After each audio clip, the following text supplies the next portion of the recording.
Baiklah, saya ingin membahas satu emiten, yang mana emiten ini memiliki total aset 38, hampir 39 triliun, di mana kalau Anda lihat, ini juga merupakan suatu emiten yang bukan ecek-ecek, ya, di mana di dalam 39 triliun ini, total asetnya, ada cash sebesar 8,7 triliun. Sekarang kita lihat berapa kewajiban, total kewajiban daripada perusahaan ini. Totalnya hanya 4,6 triliun. Sehingga jika perusahaan ini memutuskan untuk menyelesaikan semua kewajibannya pada hari ini juga selesai.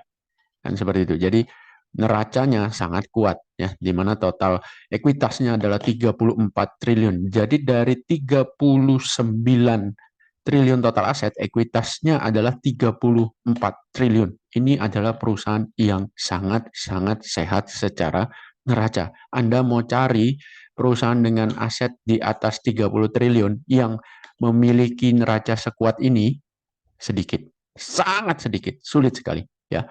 Makanya tidak heran perusahaan ini dihargai PBV-nya 1,6 kali, yang mana bagi saya ini masih tergolong murah untuk perusahaan dengan neraca sekuat ini.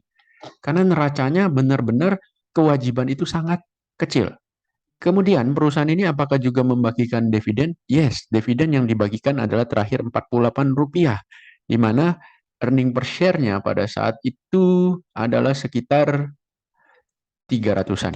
Ya, 300-an earning per share-nya. Market cap saat ini adalah 61 triliun. Jadi ini bukanlah suatu emiten ecek-ecek ya, di mana market cap-nya 60 triliunan itu sudah bisa dibilang menjelang big cap, menjelang big cap.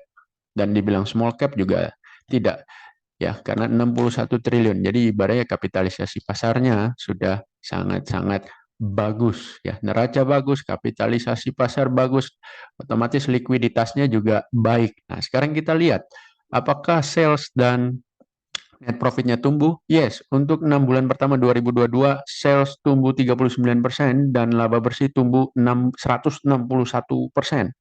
Ya, sekarang kita bedah secara Q, ya, secara kuartalan. Anda bisa lihat pertumbuhan laba bersih secara kuartalan itu selalu tumbuh dalam 6 kuartal terakhir. Ya, kemudian untuk sales juga tumbuh dalam 6 kuartal terakhir. Jadi perusahaan ini bisa dibilang dalam kecepatan tinggi sedang bagus-bagusnya. Sales tumbuh, laba bersih tumbuh 6 kuartal berturut-turut. Nah, sekarang kita masuk ke grafik harganya. Grafik harganya Anda tidak usah bingung ya, di mana rupiahnya saya ganti menjadi USD supaya Anda bisa fokus benar-benar hanya kepada angka dan tidak ada bias. Nanti akan saya sampaikan nama emiten ini apa.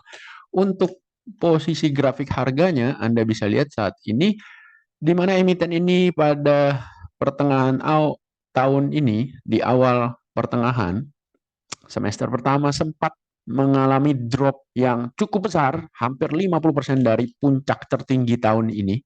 Ya, ini merupakan suatu tanda perlemahan apabila suatu emiten, suatu harga itu bisa drop hampir 50%, lebih besar dari 30% itu menyatakan sebuah kelemahan. Sehingga kita perlu waspadai. Sedangkan untuk posisi harganya saat ini, Anda bisa lihat di mana ini adalah yang tadinya support, sekarang fungsinya berubah menjadi resisten. Anda bisa lihat di sini, dicoba satu kali untuk ditembus namun tidak bisa. Ya, dicoba satu kali untuk tembus tidak bisa. Jadi Anda bisa lihat ini adalah area resisten yang lumayan kuat. Jadi perlu diwaspadai, ya, perlu diwaspadai. Sehingga kalau saya mau membeli saham ini, maka saya mau melihat dia itu solid terlebih dahulu, di mana harga bisa bergerak naik sampai ke sini, kemudian mengalami pullback, ya, mau tes kembali nih area resist ini, apakah kuat dia dan bisa merubah fungsinya menjadi area support, ya, jadi dia akan konsolidasi dulu setelah dia berhasil break daripada resisten ini. Kemudian setelah itu barulah breakout. Disitulah saya mau untuk entry. Jadi saya akan menunggu price yang tepat, ya, kondisi price yang tepat baru saya mau entry. Nah, emiten apakah ini yang dimaksud? Nama emitennya adalah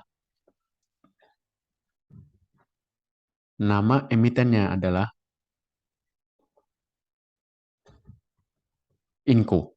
Ya, jadi perusahaan ini adalah Inco.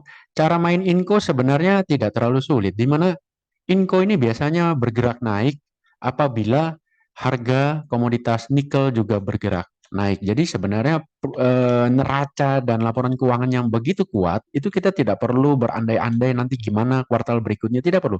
Kita hanya cukup melihat harga nikel saja. Harga nikel seperti apa? Apakah bergerak uptrend atau tidak?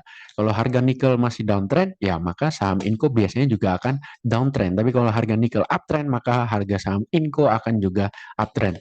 Ya, jadi demikianlah informasi ini di mana sebenarnya Inco ini memiliki neraca yang sangat-sangat kuat. Jadi kalau Anda mau main Inco, Anda tidak perlu lagi cek laporan keuangan sebenarnya. Karena dari dulu Inco selalu bagus laporan keuangannya karena neracanya sangat solid. Jadi Anda tinggal tunggu harga komoditas nikel sedang seperti apa. Kalau lagi bagus ya Anda bisa main di Inco, tapi kalau harga nikel lagi jelek ya Inco pun akan sulit untuk bisa perform. Demikian, semoga bermanfaat bagi Anda.